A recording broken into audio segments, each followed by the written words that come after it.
Hello friends, this is S P Singh and welcome to smart everyday.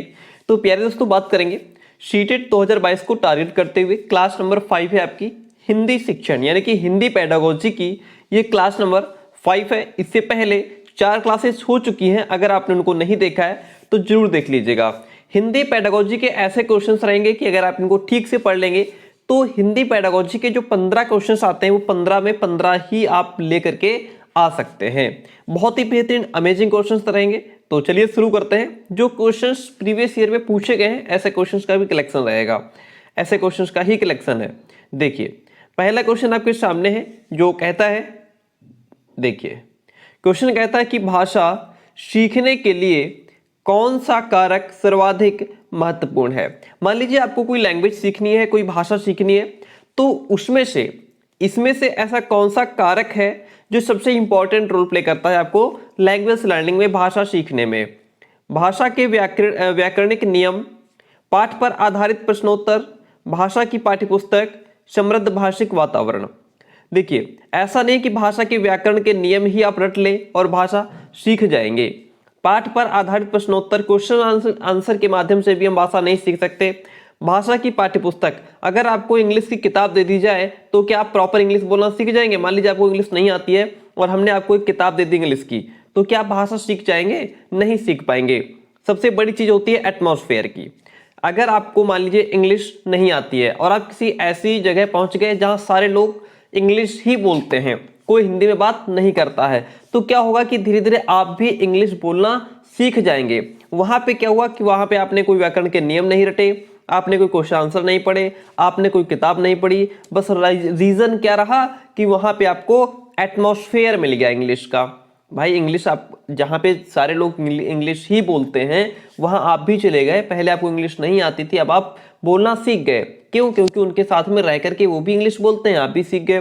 तो वहां पे आपको एटमॉस्फेयर मिल गया, वातावरण मिल गया, इसलिए आप सीख गए। तो भाषा सीखने के लिए जो सबसे सर्वाधिक महत्वपूर्ण है वो है एटमॉस्फेयर, समृद्ध भाषिक वातावरण। आपको जैसा एटमॉस्फेयर मिलेगा आप वैसी भाषा सीख जाएंगे। नेक्स्ट क्वेश्चन कहता है, प्राथमिक स्तर पर कक्षा 1 से 5 तक की बात हो रही है, भाषा सिखाने का क्या तात्पर्य होता है। भाषा वैज्ञानिक तथ्य स्पष्ट करना।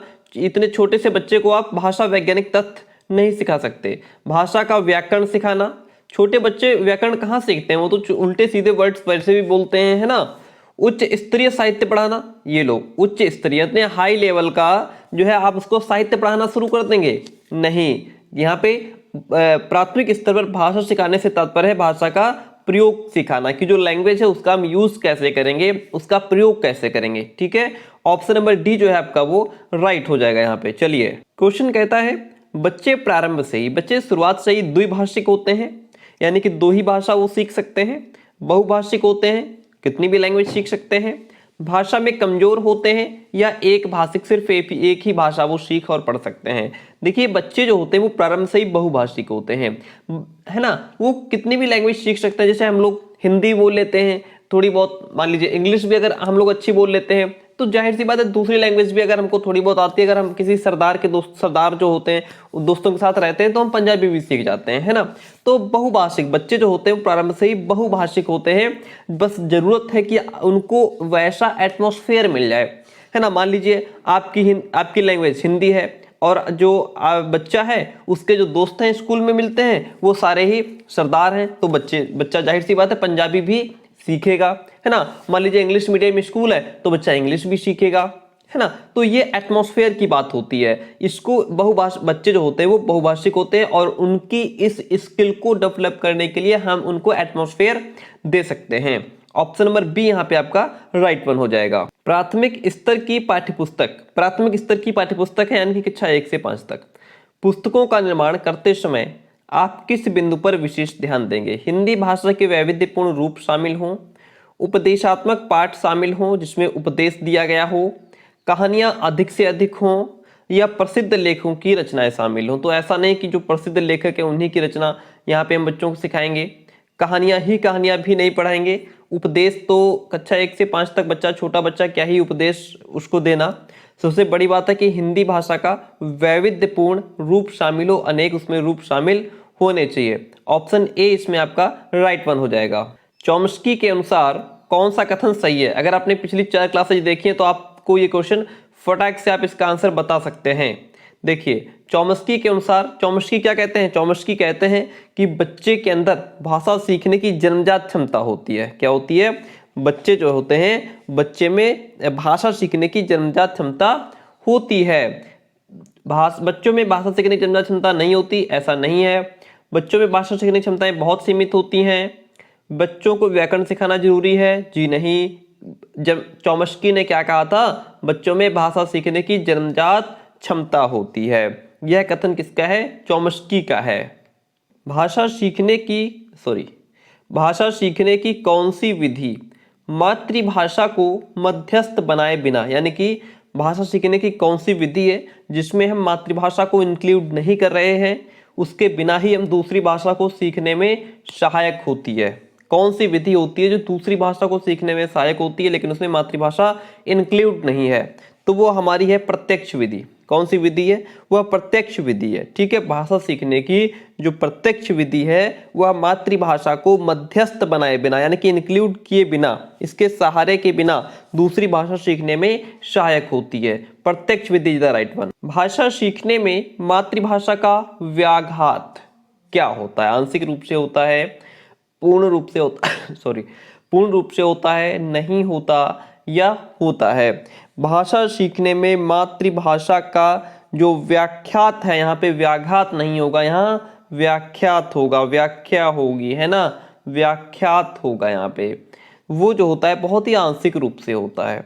क्या होता है? बहुत ही आंशिक रूप से। ऐसा नहीं कि पूर्ण रूप से हो जाए या होता है, नहीं होता है, होता है। लैंग्वेज लर्निंग में मातृभाषा का इंक्लूड भी होती है ना, व्याख्यान होता है, लेकिन बहुत कम, आंशिक रूप से होता है। Option A is the right one यार। भाषा का अस्तित्व एवं विकास डैश के बाहर नहीं हो सकता। परिवार के बाहर नहीं हो सकता, साहित्य के बाहर नहीं हो सकता, समाज के बाहर नहीं हो सकता, या विद्यालय के बाहर नहीं हो सकता।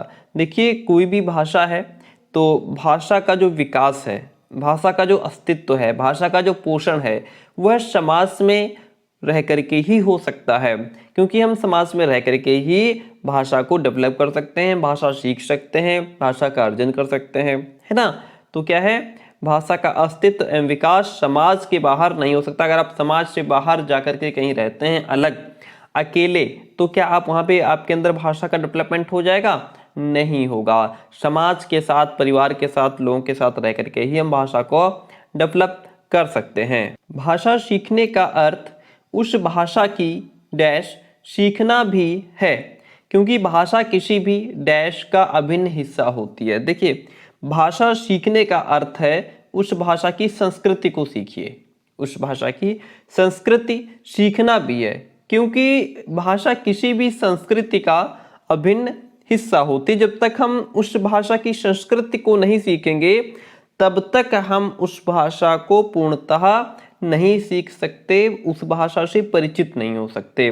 तो संस्कृति ये ऑप्शन आपका फिल होगा। यहाँ भी संस्कृति आएगा, यहाँ भी संस्कृति आएगा, क्योंकि भाषा सीखने का अर्थ है उस भाषा की आप संस्कृति को सीखिए। हर एक भाषा की अपनी संस्कृति होती है, और क्योंकि किस भाषा किसी भी संस्कृति का क्या है? एक अभिन्न हिस्सा होती है। नेक्स्ट क्वेश्चन कहता है, प्राथमिक स्तर पर बच्चों की भाषा शिक्षा के संदर्भ में निम्नलिखित में से कौन सा कथन असत्य है? प्राथमिक स्तर पर बच्चों की भाषा शिक्षा के संदर्भ में इसमें से कौन सा कथन असत्य है? बच्चे समृद्ध भाषा परिवेश में सहज और स्वतः रूप से भाषा में परिमार्जन कर लेंगे। ये तो सत्य है। यहाँ कोयरा की असत्य ढूंढिए, लेकिन ये बात सत्य है। बच्चे भाषा की जटिल और समृद्ध संरचनाओं के साथ विद्यालय आते हैं। जटिल और समृद्ध संरचनाओं के साथ, बात ये भी सही है। बच्चों की भाषा संकल्पनाओं और विद्यालय में प्रचलित भाषा परिवेश में विरोधाभास ही भाषा सीखने में सहायक होता है। विरोधाभास ही भाषा सीखने में सहायक होता है, ऐसा नहीं है। सुधार के नाम पर की जाने वाली टिप्पणियों और निरर्थक अभ्यास से बच्चों में अरुचि उत्पन्न हो सकती है। बिल्कुल, निरर्थक टिप्पणियां आप करते हैं, है ना, तो बच्चे के अंदर अरुचि उत्पन्न हो सकती है, बात ये भी सही है। ऑप्शन नंबर सी आपका सही है, क्योंकि ये बात यहाँ पे असत्य है। ठीक है, option be the right one. चलिए आगे बढ़ जाते हैं। नेक्स्ट क्वेश्चन कहता है, देखिए, भाषा अर्जन और भाषा अधिगम। समझिएगा, भाषा अर्जन और भाषा अधिगम के संदर्भ में कौन सा कथन सही नहीं है? देखिए, हमें गलत ढूंढना है। भाषा अर्जन सहज और स्वाभाविक होता है, यानी कि जो अर्जन है ना, वह स्वाभाविक होता है, हम खुद स्वतः ही सीख जाते हैं, है ना। जबकि भाषा अधिगम जो है, जो लैंग्वेज लर्निंग है, वो प्रयासपूर्ण होती है। जब तक हम एफर्ट नहीं करते हैं तब तक हम भाषा को अधिगम उसका नहीं कर सकते। ठीक है। रोजगार प्राप्त करने के लिए ही भाषा सीखी जाती है, ऐसा तो नहीं कि खाली रोजगार मिल जाए उसके लिए लैंग्वेज सीख रहे हैं, ये तो ऑप्शन ठीक नहीं लग रहा है। भाषा अर्जन के लिए समृद्ध भाषाई परिवेश की आवश्यकता होती है। अगर आप भाषा अर्जन करना चाहते हैं तो उसके लिए समृद्ध भाषाई परिवेश यानी कि एटमॉस्फेयर मिल जाए तो आप भाषा अर्जन हो जाता है। अधिगम में संप्रेषण कुशलता पर भी बल रहता है, यानी कि आपकी जो कम्युनिकेशन स्किल है उस पर भी जो है ध्यान रहता है, फोकस रहता है कि जो कम्युनिकेशन स्किल है वो भी डेवलप हो पाए। तो यहाँ पे सीधी सी बात है कि रोजगार प्राप्त करने के लिए भाषा नहीं सीखी जाती है। बाकी लैंग्वेज लर्निंग में क्या होता है, कम्युनिकेशन स्किल पर डेवलपमेंट, कम्युनिकेशन स्किल डेवलप हो, इस पर भी फोकस किया जाता है। जो भाषा अर्जन है यह सहज और स्वाभाविक होता है, एटमॉस्फेयर मिलने पर यह स्वतः ही हो जाता है। लेकिन जो लर्निंग है उसके लिए एफर्ट करना पड़ता है। ठीक है। भाषा अर्जन क्या है, समृद्ध भाषाई परिवेश, एटमॉस्फेयर मिल जाए तो ये अर्जन हो जाता है। यहाँ पे ऑप्शन नंबर बी आपका गलत है। चलिए, कक्षा में प्रिंट समृद्ध वातावरण से आशय है। कक्षा में प्रिंट समृद्ध वातावरण से क्या आशय है? कक्षा में रंगीन चार्ट, पोस्टर आदि लगाना, कक्षा की दीवारों पर रंगीन कविता आदि पेंट कराना, कक्षा में बड़े आकार में वर्णमाला के चार्ट लगाना, कक्षा में पढ़ाई जा रही विषय वस्तु के अनुरूप लिखित सामग्री प्रदर्शित करना। तो देखिए, कक्षा में प्रिंट समृद्ध वातावरण, प्रिंट समृद्ध वातावरण से आशय है कक्षा में पढ़ाई जा रही विषय वस्तु, जो भी सब्जेक्ट क्लास में पढ़ाया जा रहा है उसके अनुरूप लिखित सामग्री प्रदर्शित करना। जो भी आप पढ़ा रहे हैं उसके अकॉर्डिंग लिखित सामग्री यानी कि रिटन मटेरियल प्रदर्शित करना, यही कक्षा में प्रिंट समृद्ध वातावरण का आशय है। ऑप्शन नंबर डी आपका राइट हो गया। नेक्स्ट वन क्वेश्चन कहता है, पॉल भाषा की कक्षा में, यानी कि लैंग्वेज की क्लास है, हिंदी लैंग्वेज की क्लास है, अक्सर बाल साहित्य पढ़ते हुए नजर आता है। जब भी हिंदी क्लास होती तो वो बाल साहित्य पढ़ता है। इसका संभावित कारण क्या है? उसे केवल कहानियां पढ़ने का शौक है, उसकी पाठ्यपुस्तक नीरस है, बोरिंग है, उसमें पढ़ने के प्रति ललक है, या शिक्षक का शिक्षण बोरिंग है। तो देखिए, हिंदी की क्लास है, साहित्य पढ़ रहा है, तो साहित्य तो सीधी सी बात है कि उसमें पढ़ने के प्रति ललक है, वो पढ़ना चाहता है, उसको अच्छा लगता है, इसलिए वो पढ़ रहा है। ठीक है, क्योंकि यहाँ पे क्लास भी हिंदी की है और बाल साहित्य पढ़ रहा है जो कि हिंदी के अंतर्गत आता है ना, तो उसमें पढ़ने के प्रति ललक है। ऑप्शन सी आपका राइट है। क्वेश्चन कहता है नेक्स्ट, कक्षा 6 के बच्चों के लिए कहानी 6 यानी कि कक्षा 6 से 8 तक के लिए क्वेश्चन पूछा गया है। कक्षा 6 के बच्चों के लिए कहानी, कविताओं आदि किताबों का चयन करते समय आप किस बात का विशेष रूप से ध्यान रखेंगे? यानी कि कक्षा 6 के बच्चों के लिए कहानी, कविताओं आदि किताबों का आप चयन कर रहे हैं कि बच्चों के लिए कौन सी कहानियों की किताब रखनी है, कौन सी कविताओं की किताब रखनी है ना। तो आप किस बात का ध्यान रखें कि बच्चों के लिए किताब कैसी होनी चाहिए? किताबें नैतिक उपदेशों से भरी हों, केवल नैतिक उपदेश ही उपदेश दिए हों, किताबों के पन्ने कम से कम हों, किताबें बच्चों की मनोवैज्ञानिक और भाषिक जरूरतों के अनुरूप हों, किताबों में रंगीन चित्र अवश्य दिए हों। तो इसमें बेस्ट वन ऑप्शन क्या है? बेस्ट वन ऑप्शन आपका ये है कि किताबें जो है वो बच्चों की मनोवैज्ञानिक और भाषिक जरूरतों को पूरा करने वाली हों। ऐसा ना हो कि केवल नैतिक उपदेश ही दिए हों, या किताबों के पन्ने जो है कम से कम पन्ने हों, या रंगीन चित्र दिए हों। सबसे बेहतर चीज़ क्या है कि हमें क्या देखना है, ताकि वो बच्चे का एक तरीके से संपूर्ण विकास कर सकें, है ना, बच्चों के अंदर मनोवैज्ञानिक विकास कर सकें, बच्चों की जो भाषा से संबंधित जरूरतें हैं उनको पूरा कर सकें।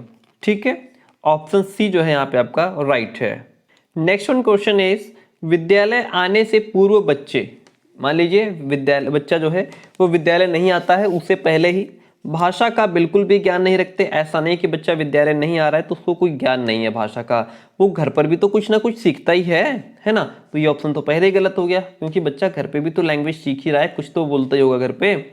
अपनी भाषा में समझने समझाने की कुशलता से लैस होते हैं, यानी कि उनके अंदर अपनी भाषा में बात को समझने समझाने की कुशलता उनके अंदर होती है। बात तो ठीक लग रही है। सभी भाषाओं में पूरी दक्षता रखते हैं, ऐसा थोड़ा ना है बच्चा विद्यालय आ नहीं रहा है, केवल घर पे रहता है तो जाहिर सी बात है उसको अपनी मातृभाषा ही आती होगी, है ना। सभी भाषाओं में पूरे परिपूर्ण वो कैसे हो सकता है, नहीं हो सकता, काट दीजिए इसको। भाषा के व्याकरण की सचेत समझ रखते हैं, नहीं, घर पर रहता है बच्चा, व्याकरण उसको कहाँ से आ जाएगी, व्याकरण कहाँ से वो सीख पाएगा, विद्यालय आता नहीं है ना। तो ये भी ऑप्शन, सीधी सी बात है कि बच्चे जो होते हैं, सीधी सी बात है कि बच्चे अपनी भाषा में समझने समझाने, अगर आप उनसे कुछ पूछेंगे तो बच्चा अपनी भाषा में वो आपको समझा सकता है, ये उनके अंदर कुशलता होती है, स्किल होती है। Option B is the right one in this question. बच्चा स्वाभाविक रूप से अपने घर और समाज के वातावरण के डैश अर्जित करता है। क्या अर्जित करता है? भाषा अर्जित करता है। बच्चा जो है वह स्वाभाविक रूप से अपने घर और समाज के वातावरण से भाषा अर्जित कर लेता है ना। और इसके बारे में जो वाइगोत्स्की है उन्होंने भी माना है कि बच्चे जो है वह भाषा सामाजिक अंतःक्रिया द्वारा सीखते हैं, समाज से अंतःक्रिया इंटरेक्शन के द्वारा बच्चे भाषा सीख लेते हैं। जिस प्रकार के वातावरण में, जिस प्रकार के एटमॉस्फेयर में वो रह रहे हैं, जिस प्रकार के समाज में रह रहे हैं, तो उनसे बच्चा स्वतः ही भाषा को अर्जन कर लेता है, ऐसा वाइगोत्स्की भी मानते हैं। ऑप्शन बी इसमें आपका राइट हो गया। अगर आप थोड़ा सा दिमाग लगाएंगे तो जाहिर सी बात है सारे क्वेश्चंस आप अपने आप कर सकते हैं, ठीक है। पेडागोजी के क्वेश्चंस ऐसे होते हैं कि आप अपने आप कर सकते हैं, लेकिन उसके लिए आपको प्रैक्टिस चाहिए।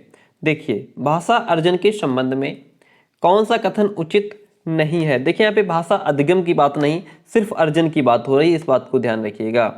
भाषा अर्जन के संबंध में कौन सा कथन उचित नहीं है, ये ढूंढना है, कौन सा कथन उचित नहीं है। भाषा के नियम सीखे जाते हैं, क्या ये सही नहीं है? तो ये तो लग रहा है कि सही नहीं है, क्योंकि केवल नियम ही थोड़ा ना सीखे जाते हैं। परिवेश से प्राप्त भाषिक आंकड़ों के आधार पर सहज रूप से भाषिक नियम बनाए जाते हैं। भाषा अर्जन में भाषिक परिवेश महत्वपूर्ण है, सही बात है। आप भाषा अर्जन में उस प्रकार का एटमॉस्फेयर बहुत इंपॉर्टेंट है। इसमें समाज सांस्कृतिक विशेषताओं को सहज रूप से आत्मसात किया जाता है। समाज सांस्कृतिक जो विशेषताएं होती हैं उनको भी आत्मसात किया जाता है। ये भी ऑप्शन ठीक लग रहा है। ये जो ऑप्शन है आपका ए, ये बिल्कुल इसमें गलत है। ऐसा नहीं है कि भाषा के नियम सिखाए जाते हैं। भाषा अर्जन के संदर्भ में नियम सीखना यह उचित नहीं है। भाषा का विकास जो होता है वो कह सकते हैं चतुर्दिक होता है। क्या होता है? चतुर्दिक होता है, ठीक है, ना किसी नियम के तहत होता है। ऑप्शन नंबर ए यहाँ पे आपका राइट हो गया। निम्नलिखित में से किस उद्देश्य के लिए प्राथमिक स्तर पर भाषा नहीं सीखी जाती? कक्षा 1 से 5 तक बच्चा है, वह किस उद्देश्य के लिए प्राथमिक स्तर पर भाषा नहीं सीख रहा है? जीवन की विभिन्न स्थितियों को साधना, भाषा का व्याकरण सीखना, मन की बात कहना सुनना, अपनी अनेक जरूरतों को पूरा करना। भाषा का व्याकरण सीखने के उद्देश्य से, भाषा का व्याकरण सीखने के उद्देश्य के लिए प्राथमिक स्तर पर भाषा नहीं सीखी जाती कि हम भाषा का व्याकरण सीख लें, जबकि वो विभिन्न स्थितियों को साध सके, है ना, उनको विभिन्न जो परिस्थितियां हैं उनको सॉल्व कर सके उनके साथ, इसके लिए बच्चा भाषा सीख रहा है। अपनी बात को कह सके, सुन सके, अपनी अनेक जरूरतों को पूरा कर सके, इनके लिए वो भाषा सीख रहा है, ना कि व्याकरण के लिए भाषा सीख रहा है। चलिए, भाषा शिक्षण का निर्माणकारी उपागम इस बात पर बल देता है कि, किस बात पर बल देता है? इस बात पर बल देता है कि बच्चों को भाषागत शुद्धता पर विशेष बल दिया जाना चाहिए, कि बच्चों की जो भाषागत शुद्धता है, जो उनके अंदर जो लैंग्वेज है वह शुद्ध हो सके, है ना। क्वेश्चन फिर से पढ़िए। भाषा शिक्षण का निर्माणकारी उपागम इस बात पर बल देता है, किस बात पर बल देता है? कि बच्चों को भाषागत शुद्धता पर विशेष बल देना चाहिए, जिससे उनमें भाषा की अशुद्धता को दूर किया जा सके, ठीक है। शुद्धता पर बल दिया जाना चाहिए ताकि उनके अंदर जो अशुद्धता है भाषा की वह दूर हो सके। बात क्लियर हुई? किस तरह के परिवेश में बच्चों का भाषा विकास अपेक्षाकृत बेहतर होगा? एकल परिवार जहां माता पिता मानक भाषा का प्रयोग करते हैं, कैसा परिवेश चाहिए? संयुक्त परिवार जहां परिवार के सभी सदस्य बच्चों के साथ निरंतर अंतःक्रिया करते हैं, या आधुनिक तकनीक से लैस कक्षा जहां भाषा प्रयोगशाला का निरंतर प्रयोग होता है, या शिक्षक द्वारा मानक भाषा का प्रयोग करना। तो देखिए, ऐसे भाषा परिवेश में जहां एकल परिवार, जहाँ माता पिता ये जो मानक भाषा है उसका प्रयोग करते हैं तो बच्चों का भाषा विकास अपेक्षाकृत बेहतर होगा। इसलिए ऑप्शन नंबर आपका ए राइट हो जाएगा, एकल परिवार। ठीक है, जहाँ माता पिता मानक भाषा का प्रयोग करते हैं वहाँ बच्चे के अंदर जो भाषा है वह अपेक्षाकृत बेहतर होगी। भाषा सीखने और भाषा अर्जित करने में अंतर जो है वह सर्वप्रमुख कारण उसका क्या है? उसका सर्वप्रमुख कारण है भाषाई परिवेश, यानी कि एटमॉस्फेयर, लैंग्वेज का एटमॉस्फेयर, कि आपको किस तरीके का एटमॉस्फेयर मिल रहा है। जैसा एटमॉस्फेयर मिलेगा आप उस प्रकार की भाषा का अर्जन कर लेंगे।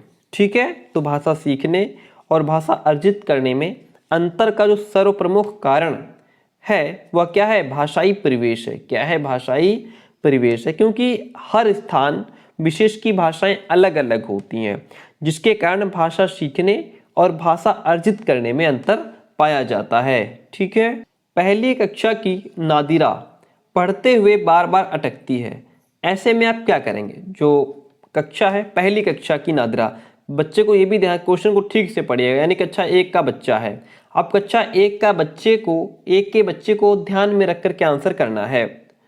क्या करेंगे आप? नादिरा को डांटेंगे कि वह सही से क्यों नहीं पढ़ती है, डांट देंगे आप उसको कि सही से क्यों नहीं पढ़ रही हो, उसे पढ़ने के लिए मना कर देंगे कि ऐसा है तुम ना पढ़ो, तुमसे नहीं हो पाएगा, तुम बैठ जाओ, है ना, तुम नहीं पढ़ पाओगी। उससे कहेंगे कि पहले पढ़ना सीख लो फिर कक्षा में पढ़ना। जब आप उससे कहेंगे पहले पढ़ना सीख लो फिर कक्षा में पढ़ना, तो वो विद्यालय करने क्या आई है बच्ची, है ना, नादिरा तो फिर विद्यालय करने क्या आई है जब आप यही कह देंगे कि पहले पढ़ना सीख लो फिर कक्षा में पढ़ना। धैर्य से काम लेते हुए पढ़ना सीखने में उसकी मदद करेंगे। कौन सा ऑप्शन आपको इसमें बेहतर लग रहा है? देखिए, हमें तो ये लग रहा है धैर्य से काम लेते हुए पढ़ना सीखने में उसकी मदद करेंगे कि आखिर बच्चा पढ़ना कैसे सीखे। ये नहीं कहेंगे कि डांटेंगे नहीं, पढ़ने के लिए मना नहीं करेंगे, ये नहीं कहेंगे पहले पढ़ना सीखो फिर कक्षा में पढ़ना। हम उसे क्या करेंगे? धैर्य से काम लेंगे और उसे पढ़ना सीखने में उसकी मदद करेंगे। आखिर बच्चा पढ़ना क्यों नहीं सीख पा रहा है, हम उसको पढ़ना सिखाएंगे। ठीक है, ये हमारी रिस्पॉन्सिबिलिटी है टीचर की। ऑप्शन डी जो है आपका वो राइट हो जाएगा। पढ़ना सीखने का वास्तव में सबसे अच्छा तरीका यह है कि बच्चे क्या करें? बिना मात्रा वाले शब्दों की वर्तनी बता सकें या चित्रों के साथ अनुमान लगाना सीखें, सबसे पहले वर्णों की पहचान करना सीखें, 12 खड़ी अच्छी तरह से याद करें। तो पढ़ना सीखने का वास्तव में सबसे अच्छा तरीका यह है कि बच्चा चित्र के साथ अनुमान लगाना सीखे। मान लीजिए पिक्चर बना करके दे दी गई है ना, कई बार क्या होता है कुछ बुक्स में केवल पिक्चर होती है, फिर उसको अपनी कहानी बना करके लिखना होता है केवल इमेज देख करके, तो है ना, तो उससे क्या होता है कि बच्चे के अंदर चिंतन क्षमता का डेवलपमेंट हो जाता है, उसके अंदर एक कॉन्फिडेंस लेवल अच्छा हो जाता है जब वो पिक्चर को देख करके कहानी लिख लेता है ना। मान लीजिए कछुआ और खरगोश बना दिया गया है छोटे क्लासों में, है ना, एक तरफ कछुआ एक तरफ खरगोश, और कह दिया गया इसको अपनी कहानी में लिखिए। तो अब आपको थोड़ा बहुत याद है या आपने सुना है या आप उसको इमेजिनेशन करके चिंतन करके उसको कहानी बना करके आपने लिख दी, है ना। तो चित्र के साथ अनुमान लगाना सीखें, यह पढ़ना सीखने का वास्तव में सबसे अच्छा तरीका माना गया है। ठीक है, साधारण तौर पर शिक्षक यह समझते हैं कि बच्चों को लिखना तब सिखाना चाहिए जब उन्हें वर्णों की पहचान हो जाए। यह विचार पूरी तरह से क्या है? तो शिक्षक ये समझते हैं कि जब तक बच्चे को पूरी तरीके से वर्णों की पहचान ना हो जाए तब तक उन्हें लिखना नहीं सिखाना चाहिए। ये क्या है? ये अवैज्ञानिक है। क्या है? अवैज्ञानिक है ना। बच्चों को लिखना एवं वर्ण की पहचान साथ साथ ही कराना सबसे बेहतर होता है। आप उनको मान लीजिए अगर आप आप पढ़ा रहे हैं तो उसको लिखना भी साथ में सिखाएं। जब बच्चा इसको बोलेगा लिखेगा, साथ में बोलेगा लिखेगा, तो जाहिर सी बात है उसको चीज़ जल्दी याद हो जाएगी। या ऐसा आप कर रहे हैं कि मान लीजिए आपने सबसे पहले आप उसको सिर्फ पढ़ाते जा रहे हैं, छोटा छोटा बड़ा, है ना, तो बाद में जब बच्चा लिखेगा तो उसके दिमाग में कंफ्यूजन हो जाएगा। लेकिन जब साथ में वो लिखेगा भी और पढ़ेगा भी तो दोनों चीज़ें क्या होगा, बच्चा लिखना भी सीख रहा है और उसको साथ में याद भी हो रहा है, चीज़ें उसके दिमाग में कंठस्थ हो जाएंगी। तो ये पूरी तरीके से क्या है, अवैज्ञानिक हो जाएगा। प्राथमिक स्तर पर एक अध्यापिका संज्ञा पढ़ाते समय पहले संज्ञा की परिभाषा बताती है, यानी कि उसको नाउन पढ़ाना है, संज्ञा पढ़ाना है, तो पहले संज्ञा की परिभाषा बता देती है ना। उसके बाद उससे संबंधित उदाहरण समझाती है। पहले परिभाषा याद रखिएगा, अभी आप आंसर अपने आप ढूंढ लेंगे। पहले परिभाषा बता देती है, फिर उदाहरण समझाती है ना। कि जैसे उन्होंने ऐसे बता दिया कि संज्ञा क्या है, किसी भी स्थान वस्तु को क्या है हम संज्ञा कहते हैं। जैसे कि आपकी टेबल हो गई, आपका पेन हो गया, आपका ब्लैक बोर्ड हो गया, चाक डस्टर हो गया। फिर उसने उस क्या किया, उदाहरण बता दिया। अध्यापिका व्याकरण शिक्षण की कौन सी विधि अपना रही है, तो अध्यापिका यहाँ पे क्या कर रही है, यहाँ पे निगमन विधि अपना रही है ना। क्या कर रही है, नियम से उदाहरण की ओर या सामान्य से विशेष की ओर चलना निगमन विधि एवं उदाहरण से नियम की ओर या विशेष से सामान्य की ओर चलना आगमन विधि कहलाती है ना। तो प्रश्न में अध्यापिका पहले संज्ञा की परिभाषा बाद में उदाहरण बताती है, ये निगमन विधि की ओर संकेत करता है। क्या है, निगमन विधि की ओर संकेत कर रहा है। नेक्स्ट क्वेश्चन कहता है भाषा अर्जन के बारे में कौन सा कथन सही है। भाषा अर्जन, ठीक है, मतलब जिसको हम स्वतः ही अर्जित कर लेते हैं, ये सहज होता है। सहज क्यों होता है, क्योंकि इसके लिए हमें कोई नियम नहीं पढ़ने होते, कोई रूल्स नहीं है ना। ये हम अपना स्वतः ही सीख जाते हैं। जिस प्रकार का हमको एटमॉस्फेयर मिल रहा है उसमें हम स्वतः ही इसको सीख जाते हैं। हम जितनी भी हमारी मातृभाषा होती है उसको हम अर्जन करते हैं अपने घर परिवार समाज से। लेकिन अगर यहाँ पे अधिगम होता यानी कि लर्निंग होता, तो जो भी भाषा हम अधिगम करते हैं, लर्निंग करते हैं, सीखते हैं, उसके लिए हमें एफर्ट करना पड़ता है, प्रयास करना पड़ता है, तब जा करके हम सीख पाते हैं। तो भाषा अर्जन जो है बहुत ही सहज है, आसान है। ठीक है, कुल मिलाकर ये याद रखिए कि जो अर्जन है इसमें हम कोई भी प्रयास नहीं करते, स्वतः सीख जाते हैं। और जो अधिगम है, जो लर्निंग है, उसमें हम एफर्ट करते हैं। एफर्ट किए बिना हम भाषा नहीं सीख सकते, प्रयास किए बिना भाषा नहीं सीख सकते। उसके लिए हमें नियम भी पढ़ने होंगे और जो है उसके जो भी रूल्स हैं वो पढ़ने होंगे। ठीक है, तो बात समझ में आ गई। अर्जन मतलब स्वतः सीख जाते हैं और अधिगम में हम बिना प्रयास के नहीं सीख सकते। चलिए फिर बात करते हैं आगे नेक्स्ट क्वेश्चन की। क्वेश्चन कहता है बहुभावी कक्षा से तात्पर्य, जस्ट मोमेंट, देखिए क्वेश्चन कहता है बहुभावी कक्षा से तात्पर्य है। बहुभावी कक्षा से क्या तात्पर्य है, जिस कक्षा में प्रत्येक बच्चे के घर की बोली को सम्मान दिया जाता हो। जिस कक्षा में प्रत्येक बच्चे के घर की बोली को सम्मान दिया जाता हो, यानी कि हिंदू है तो हिंदी बोल रहा है, सरदार है पंजाबी बोल रहा है, तो उसकी जो घर की बोली है उसको सम्मान दिया जाता है, वह बहुभावी कक्षा होती है। ठीक है, जिस कक्षा में प्रत्येक बच्चे के घर की बोली जो उसकी भी जो भी वो घर बोलता है उसकी बोली को, उसकी लैंग्वेज को रिस्पेक्ट किया जा रहा है। बच्चे को डांट नहीं रहे हैं कि आप ये लैंग्वेज यहाँ यूज नहीं कर सकते, ये स्कूल है, ये कक्षा है, ऐसा कुछ नहीं कहा जाता। जो वो बोल रहा है वो ठीक है, हम उसका सम्मान कर रहे हैं, तो ये बहुभावी कक्षा कहलाएगी। ओके, चलिए आज का बस क्वेश्चन लास्ट है धीरे धीरे, और आप लोग बिना लाइक बिना कमेंट नहीं जाएंगे। नेक्स्ट क्वेश्चन कहता है हम ऐसे ही बेहतरीन से बेहतरीन क्वेश्चंस लाते रहेंगे। आप अपना जो भी कमेंट हो, जो भी राय हो, दे सकते हैं। दूसरी कक्षा में पढ़ने वाला रोहित हिंदी की कक्षा में अपनी मातृभाषा में बात करता है, तो आप क्या करेंगे। यानी कि दूसरी कक्षा में पढ़ने वाला रोहित, दूसरी कक्षा यानी क्लास सेकंड में पढ़ रहा है, ठीक है, सेकंड क्लास का बच्चा है रोहित, और हिंदी की कक्षा में क्या करता है कि वो अपनी मातृभाषा का यूज़ करता है, जो भी उसकी घर की लैंग्वेज है वो यहाँ पे आकर के हिंदी की क्लास में यूज़ कर रहा है। तो आप क्या करेंगे, अब बाकी बच्चों से उसकी भाषा सीखने के लिए कहेंगे कि भाई सब लोग इसकी भाषा को सीखिए, ऐसा करेंगे। उसे डांटेंगे कि वह कक्षा में मातृभाषा का प्रयोग ना करे, उसे बिल्कुल अनदेखा करके पढ़ाएंगे, है ना, कि वो जो कर रहा है उसको करने दो, छोड़ो, उसकी भाषा को समझने की कोशिश करेंगे। तो सीधी सी बात है, आप उसकी भाषा को समझने का प्रयास करेंगे, समझने की कोशिश करेंगे, ना तो हम उसको डांटेंगे और ना ही अनदेखा करेंगे। यानी कि सीटेट में ये ध्यान रखिए कि बच्चा कंफर्टेबल रहना चाहिए। हम बच्चे को 0% भी परेशान नहीं कर सकते। सीटेट में पेडागोजी में क्या होता है कि बच्चे को हम 0% भी परेशान नहीं कर सकते। बच्चे को किसी प्रकार का जरा सा भी अनकंफर्टेबल नहीं होना चाहिए, है ना। हमें बच्चे को हर तरीके से ये कह लो कि आराम देना है। तो हम क्या करेंगे, उसकी भाषा को समझने की कोशिश करेंगे। ठीक है, ऑप्शन डी आपका जो है वो राइट है। तो जहाँ पे बच्चा ठीक है, बच्चे को ज़्यादा आराम है, वहाँ पे आप सोचिए कि यह आंसर ज़्यादा सही हो सकता है। बच्चों का अपने लेखन के प्रति आत्मविश्वास जगाने के लिए ज़रूरी है कि बच्चों को अपने लेखन के प्रति, अपने जो भी उनको रिटन वर्क है उसके प्रति अगर आपको कॉन्फिडेंस उनके अंदर लाना है तो उसके लिए आप क्या करेंगे? उसके लिए आप क्या करेंगे? उनके द्वारा लिखी गई बात का सम्मान करेंगे। उसने जो भी लिखा आप उसका सम्मान करेंगे, तभी बच्चे के अंदर कॉन्फिडेंस आएगा कि अरे वाह, टीचर ने हमको डांटा नहीं, मारा नहीं, कुछ नहीं कहा और हमें शाबाशी दी, यानी कि मतलब हम कर सकते हैं। तो फिर वो नेक्स्ट टाइम और बेहतर करने का प्रयास करेगा। इसके लिए बच्चे ने जो भी कुछ लिखा है हम उसका सम्मान करेंगे। ठीक है, option B is the right one. चलिए आगे बढ़ जाते हैं। आज का ये लास्ट क्वेश्चन है और आपसे एक रिक्वेस्ट रहेगी कि आप जो है बिना लाइक बिना कमेंट किए नहीं जाएंगे। टेलीग्राम चैनल का लिंक डिस्क्रिप्शन बॉक्स में है, इंस्टाग्राम का लिंक डिस्क्रिप्शन बॉक्स में है। ज्वाइन जरूर कर लीजिए। हर एक क्लास जिसका नोटिफिकेशन मान लीजिए आपको नहीं मिल पाता है तो टेलीग्राम पर जाने के बाद आपको उसका नोटिफिकेशन मिले या ना मिले, वीडियो तुरंत वहाँ शेयर कर दी जाती है। ठीक है, हर एक वीडियो टेलीग्राम पर शेयर कर दी जाती है क्योंकि कई बार कुछ वीडियोज़ का नोटिफिकेशन नहीं पहुँचता है। उच्च प्राथमिक स्तर पर हिंदी सीखने सिखाने, उच्च प्राथमिक अच्छा 6 से 8 की बात हो रही है। सीखने सिखाने की प्रक्रिया में किसी महत्वपूर्ण भूमिका नहीं है। कौन सी महत्वपूर्ण भूमिका नहीं है?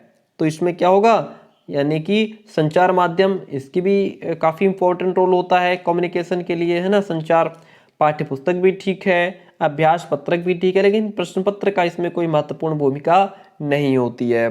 तो प्यारे दोस्तों, क्लास कैसी रही कमेंट करके बताइए। थैंक यू, मिलते हैं बहुत जल्दी नेक्स्ट क्लास में। प्लेलिस्ट बनी हुई है, जो नहीं देखे उनको प्लेलिस्ट पूरी देख लीजिए।